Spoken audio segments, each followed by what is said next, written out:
Mission Impossible Fallout stars Tom Cruise, Ving Rhames, Simon Pegg, Angela Bassett, and not Jeremy Renner this time around, and is directed by Christopher McQuarrie.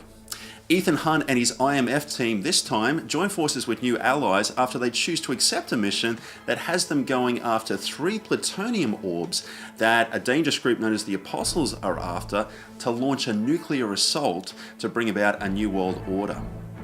While many huge film franchises at this point really start to dip in quality.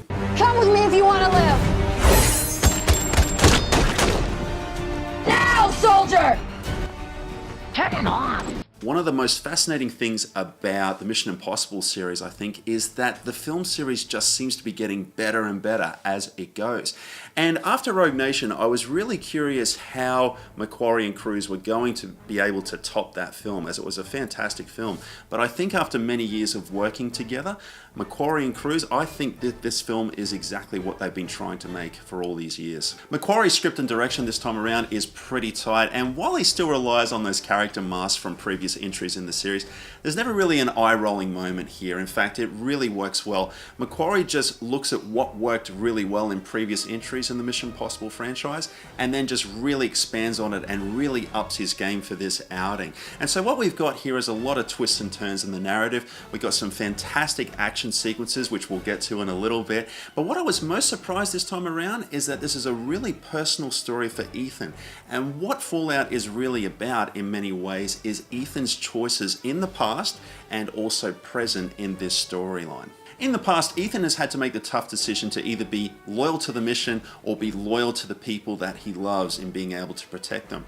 And the cost of that decision is very important in setting up the events of Fallout. But what's most interesting is that this same choice is presented to Ethan in the present as well. And so he's having to make these same decisions over and over again. And what this film has is a lot of rich emotional complexity as it really dives into who Ethan is. And that's something that I wasn't quite expecting. What it also does as well is that it provides an audience who may not be up on previous entries in the series with a lot of exposition. In fact, Fallout might work really well as a standalone film in itself.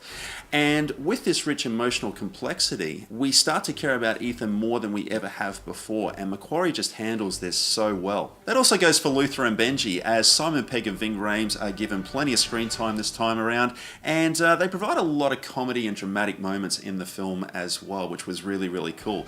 I think McQuarrie has a lot of characters to juggle this time around, but I think he does a reasonably good job at pulling it off. Now, if you're an action junkie, this film is for you. The action in the Mission Impossible series in the last couple of films has certainly been absolutely jaw-dropping, and it's due to Tom Cruise's ability to pull off incredible stunts without the need for a stunt double or any sort of trickery in the editing room in post.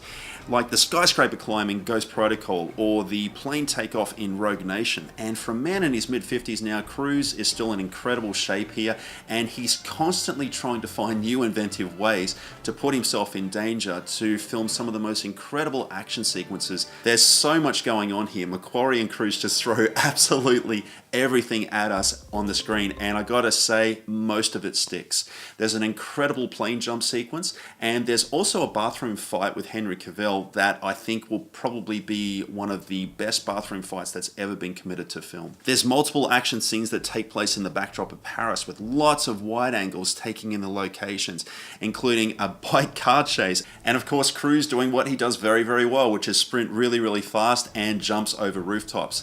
FYI, it's here in the rooftop sequence where Cruise actually broke his ankle and he was offset for 6 weeks. Now, McQuarrie actually kept the take where this happens, and so what we get to see on the big screen is we see Cruise hit the side of the rooftop, and then he yells in pain, and we squirm, of course. He climbs onto the rooftop, and then he hobbles off frame, staying in character, which is absolutely incredible. Cruise, bravo. The helicopter sequence is probably the only action scene in Fallout that didn't quite land for me. But it does start off brilliantly with Cruise actually climbing onto the helicopter while it's in mid-air via a rope. But once he's inside the cockpit and he's going after the antagonist in a separate helicopter, it's here where it starts to get really too silly, as it borderlines on ridiculous rather than the brilliant realism that the action sequences were displaying earlier in the film. And it just doesn't quite fit, and it really goes on for far too long as well. The other thing that doesn't quite land here for me is Henry Cavill's performance. And while he's a great actor, as he's proven with other roles, and he does bring a lot of gravitas to the action scenes in Fallout, unlike Cruise, I find that as far as characterization and delivering lines, he's really just bland throughout most of the film, and then he's quite cartoonish towards the end of the film. And there's really just no balance with this character, and I just feel that Cavill didn't really quite nail it. There's definitely more to characterization than just growing a mustache.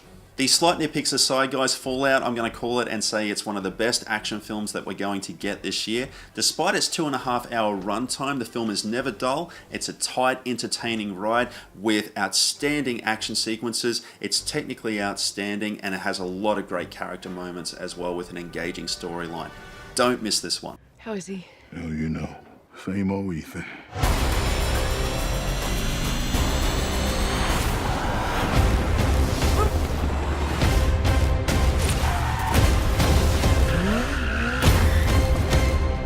Doing? I find it best not to look. Guys, if you dug this review, don't forget to flick a like and subscribe, and also hit that little notification bell as well so you never miss a video update.